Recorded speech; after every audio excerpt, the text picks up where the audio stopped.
Oke, les kali ini akan dilanjutkan materi matematika minat, yaitu bab baru ya. Bab baru di matematika minat ini belajar tentang poin besarnya itu distribusi peluang ya. Distribusi peluang itu ada nanti distribusi peluang binomial, lalu distribusi normal, terakhir uji hipotesis. Nah, itu adalah bab terakhir di matematika minat dan itu lumayan banyak sekali. Jadi nanti diantaranya kita akan belajar variabel acak diskrit, rata-rata dan variansi variabel acak diskrit. Terus kita juga akan belajar tentang peluang distribusi binomial, variabel acak kontinu, dan banyak banget ya. Nah, ini nggak tahu nanti bisa selesai nggak, mudah-mudahan bisa selesai ya. Jadi untuk les kali ini saya langsung akan membahas dua pokok bahasan, yaitu variabel acak diskrit dengan rata-rata dan variabel acak diskrit. Ini agak banyak. Jadi nanti videonya ini sangat berpart-part ya. Mungkin ada 4 atau 5 part.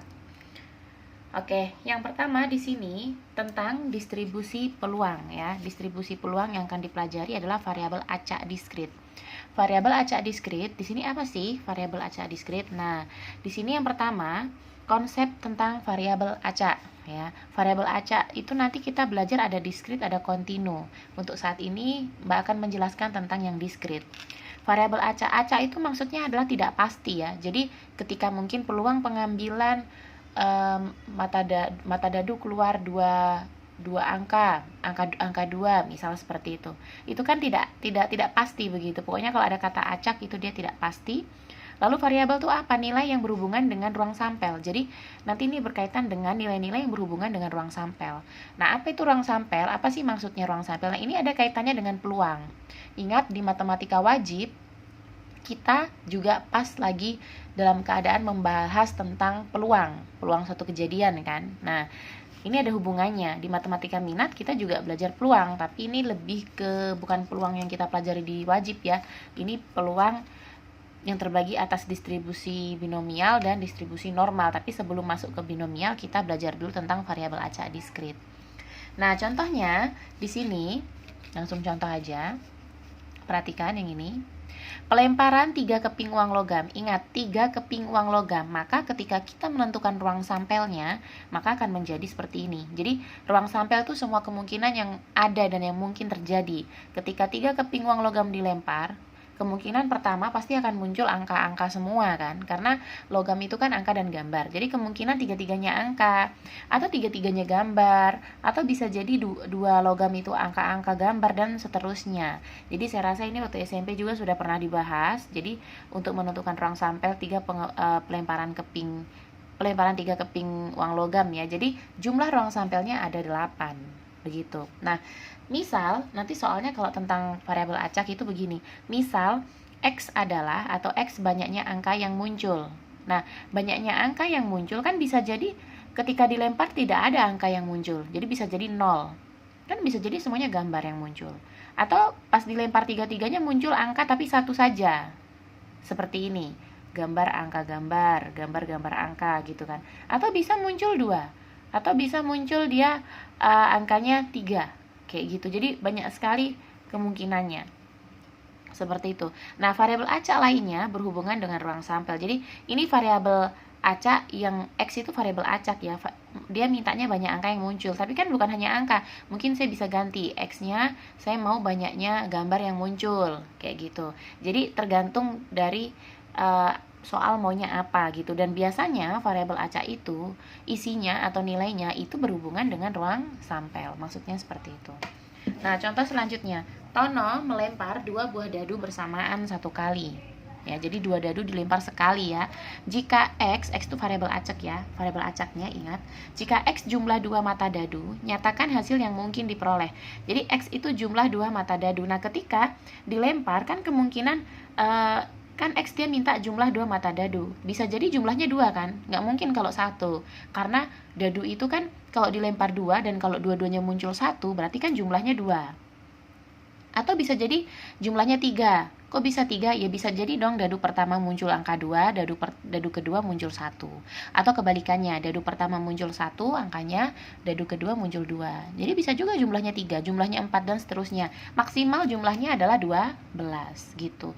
Jadi variabel acak maksudnya seperti itu, tergantung X-nya. Dia tanyanya yang ditanyakan apa, maunya apa X-nya gitu ya. Jadi sekali lagi X ini maksudnya adalah variabel acaknya. Itu untuk pengertian tentang variabel acak ya. Nah, selanjutnya sekarang yang kedua adalah distribusi peluang variabel acak diskrit. Tadi kita sudah belajar pengertiannya, sekarang kita belajar distribusi peluangnya. Oke. Contohnya, percobaan melempar 3 buah uang logam, jadi masih yang sama kayak tadi, NS-nya 8 ya, ada di atas tadi. X banyak angka yang muncul. Nah, banyak angka yang muncul kan bisa jadi kalau kita susun X-nya, bisa jadi tidak ada angka yang muncul ketika 3 logam itu dilempar. Atau bisa jadi 1 angka aja yang muncul, 2 angka atau 3 angka. Nah, ketika dibikin tabel, seperti ini jadinya. Jadi X itu adalah variabel acak yang diminta, yaitu muncul banyak angka ya, banyak angka yang muncul. Jadi bisa jadi tidak ada, bisa jadi 1, 2, dan 3. Kalau tidak ada, berarti yang muncul apa ketika dilempar? Gambar. Makanya dia tidak ada yang angka, karena dia minta angka kan. Atau bisa jadi angkanya 1 saja. Atau bisa jadi angkanya 2. Totalnya ada 2 angka ya. Atau bisa jadi 3 angka. Kayak gitu. Nah, ketika kita lihat, oh yang ternyata kalau tidak muncul angka, dia berarti kan munculnya gambar-gambar kan? Berarti 1. NE itu apa? Jumlah dari ruang sampelnya 1. Tapi kalau dia maunya banyak angka yang muncul hanya 1. Kalau banyak angka yang muncul hanya 1, berarti kemungkinannya kan angka gambar-gambar, gambar angka gambar. Ada 3 kan? Kayak gitu. Dan seterusnya. Baru PE. PE itu apa? Peluang. E itu hanya simbol saja ya. Peluang banyaknya angka yang muncul ya. Peluang banyaknya angka yang muncul. Jadi peluangnya di sini adalah 8/8, kita jumlahkan saja. Rumus peluang kan banyaknya kejadian yang ini, yang ini per dengan banyaknya ruang sampel. Ruang sampelnya kan 8. Jadi 1/8, 3/8, 3/8, 1/8 sehingga peluang utuhnya 1. Nah, maka distribusi peluang variabel acak X atau variabel acak diskrit itu nilainya diskrit itu maksudnya ada nilai tertentu. Ya ini ya nilainya ya, kita dapat peluangnya 1 gitu. Oke. Nah, dari soal yang tadi, kita lihat di sini ketika X-nya dia 0 ya, kita lihat ini ketika X-nya dia 0, maka di sini peluangnya 1/8 toh. Nah, kita lihat.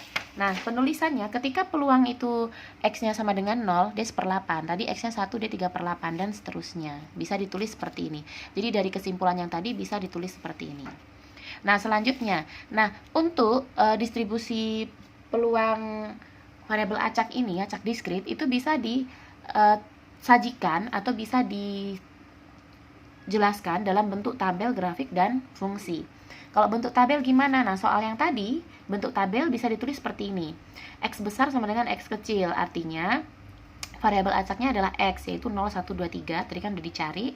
Lalu Fx atau fungsinya itu adalah peluang dari X itu sendiri, yaitu 1/8, 3/8, 3/8, dan 1/8 untuk masing-masing X-nya. Begitu, ini kalau dibikin tabel. Siapa tahu nanti ada soal disuruh bikin tabel.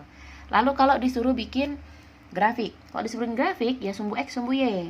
Gitu, ini X-nya, yang ini ya. Ini si Y-nya, Fx. Fx itu kan sama dengan Y, dibikin 0 berarti 1/8, 1 berarti 3/8. Jadi buat ininya skalanya juga harus pas ya. Ini 1/8, 2/8, 3/8, 4/8, 5/8 dan seterusnya. Ini saya coret ya. Tidak, dia di sini 2 itu dengan 3/8 ya. Oke, kalau fungsi bagaimana ya? Berarti Fx sama dengan Fx bernilai 0 untuk lainnya ya, bernilai 0 karena ada 0 di sini untuk lainnya. Dia bernilai 1/8, bukan 0 yang ini ya, 0 ini bukan yang ini, maksudnya 0 untuk Fx-nya itu nilainya 0, tapi itu untuk yang lainnya gitu. Kalau 1/8 itu untuk X-nya 0 dengan X-nya 3 gitu ya. Nah, terus kalau 3/8 untuk X-nya 1 dan X-nya 2, tapi kalau 0 berarti nggak ada kan, nggak ada di luar dari 0, 1, 2, dan 3, makanya untuk nilai 0 itu dan lainnya. Atau nggak usah ditulis, nggak apa-apa, langsung yang ini aja gitu. Nah, kesimpulannya ya, Fx dari distribusi peluang itu lebih dari sama dengan 0, dan jumlah dari distribusi peluang itu pasti 1 gitu. Tadi kan sudah ada tuh, jadi jumlahnya mesti 1 nih, dia jumlahnya mesti adalah 1 gitu. Jadi kesimpulannya gitu, distribusi peluang ya untuk variabel acak diskrit, dia fx-nya 1, jumlah peluangnya itu 1, peluang fx-nya ya, dan fx-nya itu harus positif, lebih dari sama dengan 0 gitu.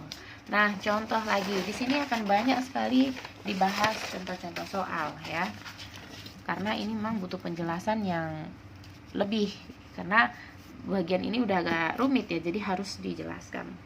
Contohnya yang pertama, suatu variabel acak diskrit, atau ini di video selanjutnya saja ya, karena nanti kalau lebih dari 10 menit itu biasa uploadnya agak lama.